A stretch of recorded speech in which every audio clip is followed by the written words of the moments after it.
Bismillahirrahmanirrahim. Kitabun fussilat ayatul Qur'an ma'udiyyan la'allakum ta'qilun. Qala Rasulullah sallallahu alaihi wasallam, "Man jama'a qaumun fi baitin min buyutillah yatluna kitaballah wa yatadarasunahu fima bainahum illa nazalat 'alaihim as-sakinah wa ghasyiyatuhum ar-rahmah wa haffatuhum al-malaikah wa dhakarahumullahu fi man 'indah." Atau kama qala Rasulullah sallallahu alaihi wasallam. Baik, Bapak yang berhasil selaku dosen Al-Quran yang sama-sama kita hormati, dan juga teman-teman seluruh mahasiswa angkatan 1 ya, seluruh mahasiswa semester 1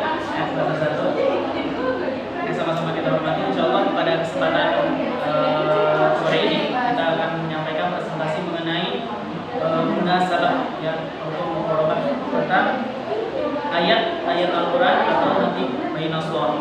Sebelum kita masuk pada materi, perlu kita ketahui juga bahwasannya munasabah ini ya, munasabah atau keterkaitan itu juga berkaitan dengan materi-materi pelajaran yang sebelumnya. Di antaranya adalah dengan materi yang barusan dibahas oleh kelompok 3, yaitu materi asbabun nuzul. Ya, benar ya. Kemudian di dalam kitab Al-Burhan di munasabah ayat Al-Quran disampaikan bahwasanya keterkaitan antara munasabah itu dimulai daripada tadwin, daripada jam'ul Quran wa tartibihi, kemudian daripada tadwinul Quran, kemudian masuk juga pada asbabun nuzul, dan nanti masuk pada munasabatul Al-Quran. Mengapa? Karena keterkaitan peletakan ya, karena yang bahkan kita bahas ini antara keterkaitan satu ayat dengan satu ayat, satu surah dengan satu surah itu bukan terletak pada berdampingan ya. Ada juga yang berdampingan, tetapi kebanyakan itu terletak pada al-ayatul muta'addidah. Jadi pada ayat yang berletak di tempat yang lain. Makanya nanti berhubungan juga dengan tadwinul Quran ya, jamul Quran wa tartibihi, pengumpulan Al-Quran juga penertibannya. Baik, langsung saja untuk munasabah ya. Munasabatul Al-Quran.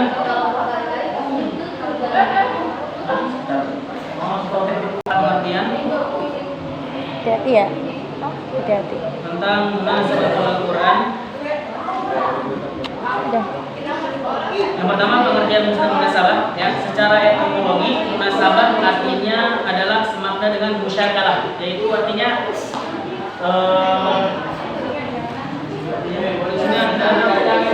berhubungan dengan keterkaitan perselisihan antara ayat Al-Quran.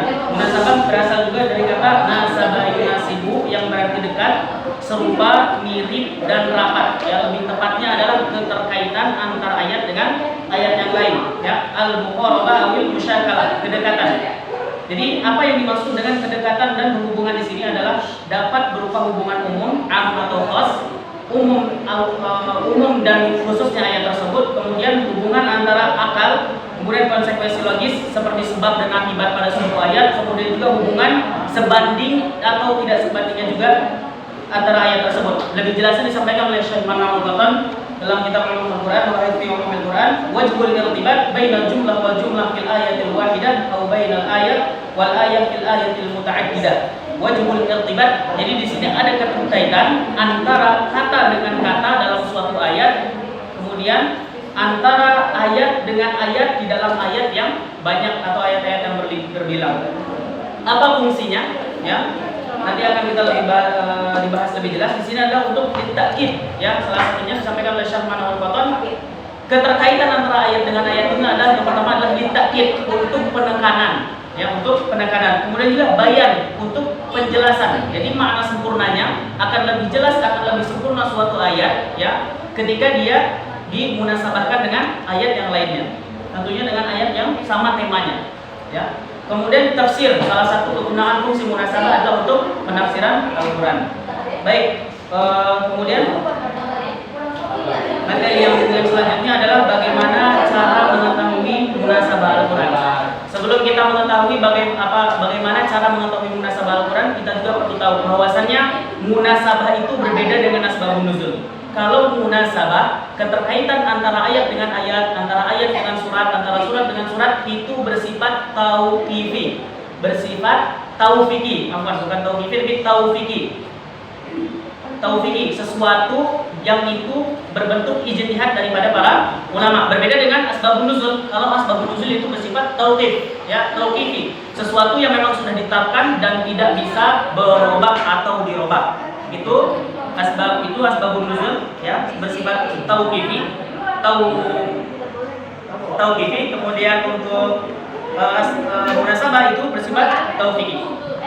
Ya. Baik, kemudian di dalam akal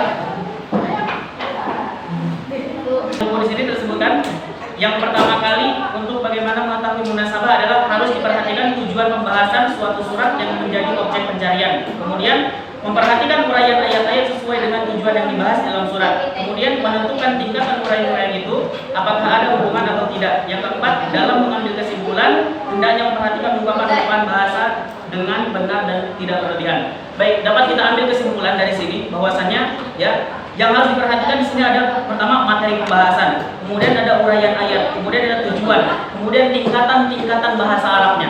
Nah, jadi kesimpulannya seperti ini. Dalam mengetahui munasabah itu tidak bisa dilakukan oleh orang awam, ya, ataupun orang yang bisa berbahasa Arab tapi dasar. Itu tidak bisa untuk munasabah, ya. Jadi Syekh Atha bin Khalil Abu Rashdah menyampaikan dalam kitab tafsirnya At-Taisir fi Usulit Tafsir, beliau menyampaikan ada at-thariqatu mu'tamadah fi tafsiril Quran, thariqah mu'tamad, ya, tata cara yang menurut beliau itu benar-benar mu'tamad dalam penafsiran Al-Quran, ya. Salah satunya nanti dari sini kita bisa ambil satu poin bahwasanya untuk munasabah ini tidak seperti cocok logi, tidak mencocok-cocokkan antara ayat dengan ayat, tetapi benar-benar sesuai dengan dalil. Beliau menyampaikan, ya, thariqatul mu'tamadah yang pertama adalah, ya, min haitsul lughatil arabiyyah. Yang pertama adalah dengan menggunakan bahasa Arab, ya, dengan menggunakan bahasa Arab. Kemudian disampaikan poin dalam bahasa Arab ini ada 4 yang beliau sampaikan, ya. Yang beliau sampaikan di dalam min haitsul lughatil arabiyyah ini ada 4. Yang pertama, yang harus dicari ketika kita menemukan suatu kata dalam bahasa Arab, maka yang kita cari adalah al-haqiqatus syar'iyyah, makna syar'i dari kata tersebut. Misalnya kita dapati dalam surah Al-Baqarah, alladzina yu'minuna bil ghaibi wa yuqimunas shalah. Makna salat di dalam surah Al-Baqarah ini adalah salat yang diawali dengan takbir kemudian diakhiri dengan salam. Berbeda ketika kita pindah ke surat At-Taubah. Allah Subhanahu wa taala berfirman, "Khudh min amwalihim shadaqatan tutahhiruhum wa tuzakkihim biha wa shalli 'alaihim." Wa shalli 'alaihim di sini maknanya bukan salat, ya. Jadi di sini ada qarinah, ya. Ketika ayat tadi, ya, ketika ada makna syariahnya, sudah ketemu makna syariahnya maka kita cari. Ternyata ada qarinahnya, ya. Ada qarinahnya, dicari. Ternyata qarinahnya terdapat di surat At-Taubah, ya. Dalam surat At-Taubah, "Inna shalataka sakanun lahum." Salat di sini bukan bermakna adalah salat yang diawali dengan takbir, melainkan adalah ad-du'a. Karena di akhir ayat ditutup dengan wallahu sami'un alim. Kemudian kalau tidak ada makna syariah kita cari dengan makna lughawi atau urfiyah, ya. Makanya ini tidak bisa dikerjakan atau dibuat-buat oleh orang-orang yang biasa, ya. Ketika suatu kata tidak menemukan makna syar'i, maka kita pindah ke makna urfi atau makna lughawi. Allah Subhanahu wa taala contohkan dalam surat Fatir, wa minan nasi wad dawabi wal an'am, ya. Kita cari, ternyata an-nas itu tidak ada makna syar'inya. Rasulullah tidak pernah menjelaskan makna syar'i dari an-nas, manusia. Kemudian kita lihat wad dawab, ya. Ad-dawab di sini kita lihat juga nggak ada makna syar'inya, ya. Kita lihat ad-dawab di sini memiliki makna, yakni makna lughawi, ya, makna lughawi. Kullu syai'in yamshi 'alal arba'. Jadi sesuatu binatang yang berjalan di atas 4 kaki. Itu dari ad-dawab. Kemudian wal an'am. Wal an'am di sini kita menemukan makna urfiyah. Apa makna urfiyah dari al-an'am ini adalah misalnya al-baqarah, kemudian al-ghanam, kemudian al-ibil, hewan-hewan yang seperti itu binatang ternak. Sedangkan manusia sendiri adalah keturunan daripada Nabi Adam alaihi salam. Kemudian yang selanjutnya nanti ada al-majaz, kemudian yang selanjutnya nanti ada al-istiqaq, kemudian yang selanjutnya nanti ada bagaimana suatu kata itu ditemukan di dalam Al-Quran, tetapi asalnya bukan dari bangsa Quraisy, bukan dari bahasa Arab. Karena sesungguhnya Al-Quran ini diturunkan dengan lughat Quraisy. Ketika Jam'ul Quran, penertiban Al-Quran, pengumpulan Al-Quran, panitia pengumpulan Al-Quran itu menyampaikan, kalau kalian berselisih dalam suatu pendapat, maka kembalikan kepada lughat itu. Kembalikan kepada bahasa Al-Quran yang sesungguhnya, kembalikan pada bahasa Quraisy. Seperti itu. Jadi antara munasabah dengan cocok logi itu tidak bisa disamakan, ya. Karena munasabah ini dilakukan dengan menggunakan ilmu yang benar-benar dalam menggunakan bahasa Arab. Tidak bisa hanya dicocok-cocokkan. Oh, di sini ada sholat, di sini ada sholat. Kemudian ini bisa sama, nggak bisa. Ya, kemudian di sini ada Qamar, di sini ada Qamar. Tapi maknanya lain, tidak bisa juga. Ya, seperti itu. Itu untuk cara mengetahui munasabah. Jadi harus benar-benar mendalami bahasa Arab. Baik, yang selanjutnya adalah pembagian munasabah. Ya, macam-macam munasabah. Yang pertama dijelaskan adalah munasabah antara surat dengan surat. Ya, antara surat dengan surat, yaitu di sini bisa dicontohkan dalam surah Al-Baqarah, fadhkuruni adzkurkum washkuruni wala takfurun. Ya, fadhkuruni adzkurkum washkuruni wala takfurun. Karena itu ingatlah kamu kepadaku, niscaya aku akan ingat pula kepadamu, dan bersyukurlah kepadaku, dan janganlah kamu mengingkari nikmatku. Surat Al-Baqarah. Nah, di sini kemudian dimunasabahkan, dikolerasikan ya dengan ayat yang lain, yaitu wa idza sa'alaka ibadi anni fa inni qarib. Ya, fa inni qarib ujibu da'watad da'i idza da'an falyastajibu li wal yu'minu bi la'allahum yarshudun. Masih dengan juz yang sama ya, antara fadhkuruni adzkurkum dengan wa idza sa'alaka ibadi fa inni qarib ya. Kemudian yang selanjutnya adalah munasabah antar nama surat dan tujuan turunnya. Antara nama surat kemudian dengan tujuannya.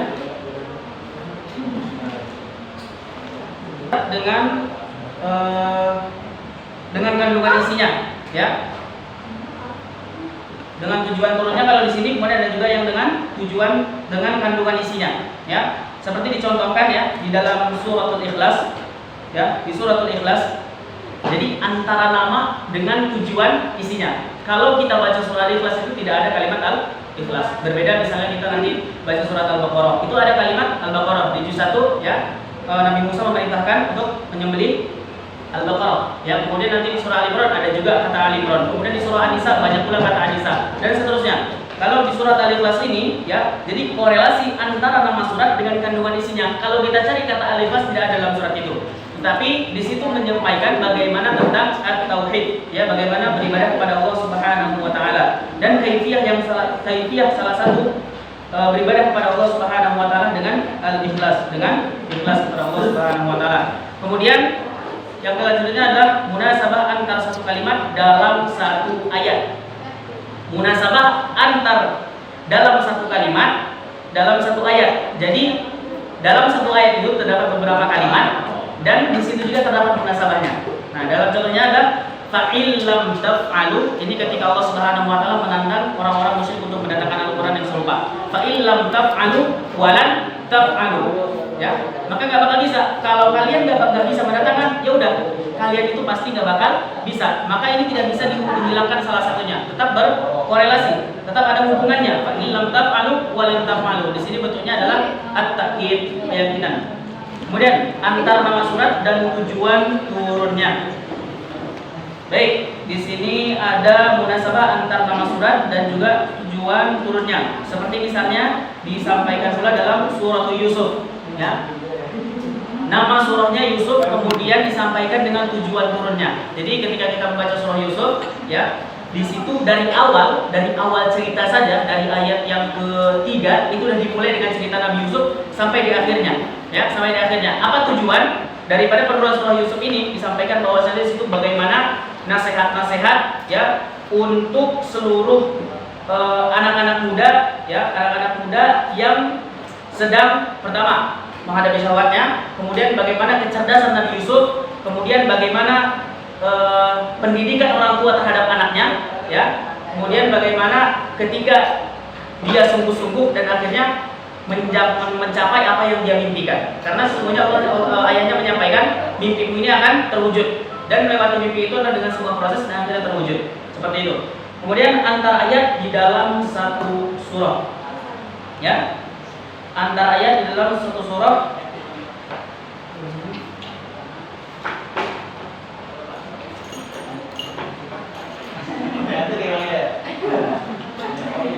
Munasabah antar ayat dalam satu surah.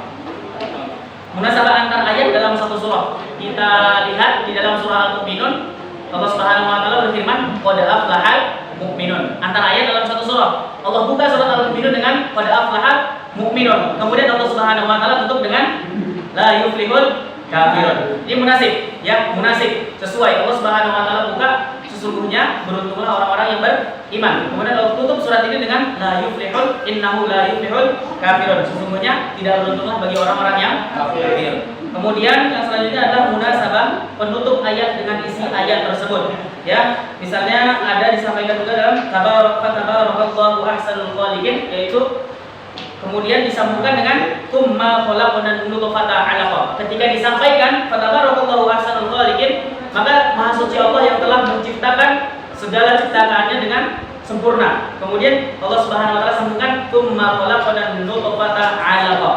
Allah Subhanahu wa taala menciptakan an-nutfah 'alaqah dari sperma kemudian berubah menjadi 'alaqah, ya, berubah menjadi segumpal daging.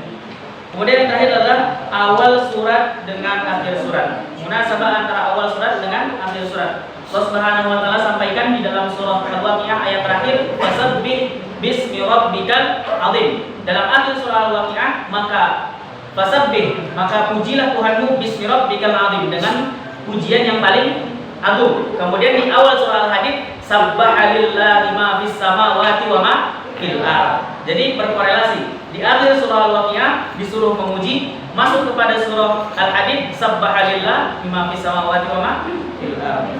Jadi seperti itu, ada beberapa munasabah tadi. Yang pertama antar surat dan surat sebelumnya, antar nama surat dan kandungan isinya, antar satu kalimat dalam satu ayat, kemudian antar nama surat dan tujuan turunnya, antar ayat dalam satu surat. Yang ketujuh, penutup ayat dengan isi ayat tersebut, kemudian awal dengan akhir surat, ya. Seperti itu. Jadi kurang lebih ada 8 munasabah. Seperti itu. Baik, kesimpulannya adalah yang terakhir, kegunaan daripada mempelajari munasabatul Al-Quran. Oke. Yang pertama, dapat mengembangkan sementara anggapan orang yang menganggap bahwa tema-tema Al-Quran kehilangan relevansi antara satu bagian dengan bagian yang lainnya. Jadi seperti ini. Munasabah ini adalah penguatan, ya, merupakan argumentasi juga bagi bantahan-bantahan dari argumentasi orang-orang kafir yang mengatakan bahwasanya Al-Quran itu kuno, ya, yang mengatakan Al-Quran itu kuno dan hukum-hukumnya tidak berlaku pada masa-masa yang semakin kesini, ya. Tapi munasabah ini bisa menjadi bantahan daripada penyampaian argumentasi mereka. Misalnya, ya, kalau dulu itu, ya, ketika haji itu dilarang membunuh dilarang membunuh keledai, ya. Ketika kita misalnya membunuh keledai atau misalnya onta juga, misalnya onta kita membunuh dengan sengaja ketika kita sedang muhrim berihram, ketika sedang haji kita membunuh keledai, itu kita mengganti dengan seharga keledai yang sama. Nah, kalau sekarang kita bisa lihat bahwasanya di Masjidil Haram juga sudah tidak ada keledai berkeliaran, kemudian tidak ada onta-onta yang berkeliaran juga di sekitar Masjidil Haram, maka muncullah dalam usul fikih adalah tankihul manat, ya, tankihul manat. Jadi dihilangkan hukum yang tidak pentingnya, kemudian disesuaikan dengan hukum yang berlaku. Jadi sekarang itu di Masjidil Haram itu nggak ada keledai, ya, di sekitarnya mungkin, ya. Tapi adanya mungkin sekitar burung merpati dan segalanya. Dan itu juga termasuk daripada yang Rasulullah SAW sampaikan. Kemudian yang kedua misalnya adalah mengenai ketika suatu saat Arabiyun ila Nabi SAW, ketika orang Badui datang kepada Nabi Muhammad SAW. Orang Badui ini menyampaikan, ya Rasulullah, celaka aku. Kenapa? Kata Rasulullah sampaikan. Kenapa Rasulullah tanya?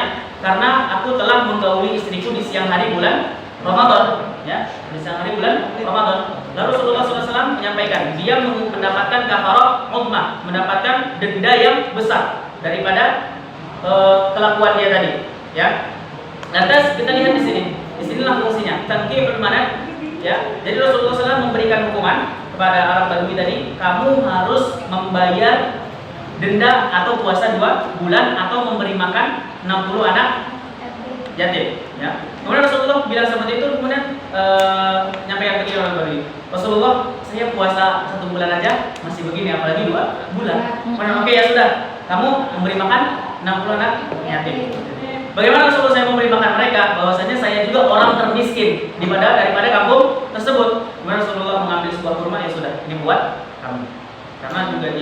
miskin, dan apalagi disuruh puasa 2 bulan, yang sebulan aja masih bolong, ya. Baru dari sini kita bisa ambil bahwasanya hukum itu tidak berlaku hanya kepada orang Badui tersebut. Hukum ini bisa diterapkan sampai masa kita sekarang, ya. Jadi hukum ini berlaku kepada seluruh kaum muslimin. Hitopnya bukan hanya untuk orang-orang Badui. Baik, seperti itu kesimpulan daripada Munasabatul Al-Quran, korelasi antara satu ayat dengan ayat yang lainnya, antara satu surat dengan suatu surat yang lainnya, antara satu ayat dengan surat yang lainnya. Baik, ini mungkin presentasi dari kelompok 4 ya mengenai Munasabatul Al-Quran. Kurang lebihnya kalau ada yang salah kami mohon maaf dan juga boleh koreksinya supaya bisa menjadi pelajaran juga kepada kita semua. Baik, kita akhiri dengan kalender. Amin. Sekian dari Assalamualaikum warahmatullahi wabarakatuh. Waalaikumsalam.